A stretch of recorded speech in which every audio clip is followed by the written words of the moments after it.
And time now for another check of your weather forecast. Brittany, some much needed rain is on the way. It certainly is. We are going to see rain on Sunday as well as Monday. A few things just to kind of keep note about is that it's not going to be a ton of rain, but there will be downpours at times. And while unfortunately will not be enough to completely put out the fires, it is going to be beneficial from start to finish because not only do we have fires in the Western Carolinas, but also we're in a pretty significant drought out there right now.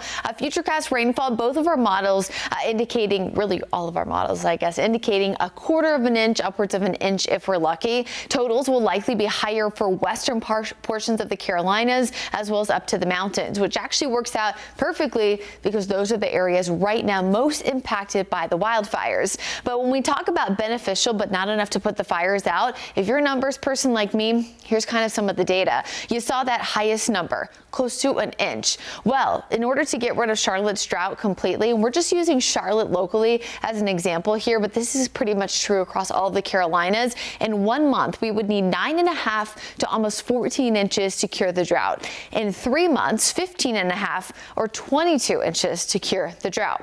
Keep in mind, when you see this 22 in 3 months, locally in Charlotte, we only get about 40 inches of rain per year. So that would be half of our yearly rainfall in 3 months, not to mention not even during the wet season. So pretty unlikely that that will happen. Typically, we are drier heading into spring. We're just typically not this dry. So it definitely has been drier than even average for fall and most of winter. And it's something that I'm sure many of you have noticed, especially with your lawns, kind of aching as spring has kicked off, and a lot of that stuff has begun to bloom. Here's a look at satellite and radar. First system right now, well to our west. That's what's bringing us a chance of rain tomorrow. There will be storms, but we're not expecting anything severe until Monday. Second system is still way off to our west, so of course that's why it's not arriving until Monday, mainly in the afternoon hours, it looks like, but some of those storms could creep up as early as about lunchtime.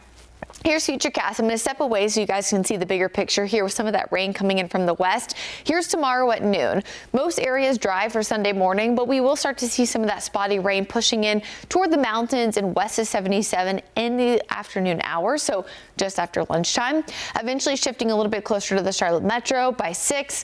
You can see some of those downpours mixing in. Again, these are the storms. Not expected to be severe, but storms nonetheless. They will continue off and on throughout Monday overnight. And then here comes the main line. Right now, it does look like we could see some of those storms pushing in by lunchtime in the Charlotte metro, but still expecting that severe weather risk even through the afternoon and evening, especially off toward those eastern areas in the Queen City and, of course, eastern North Carolina, too.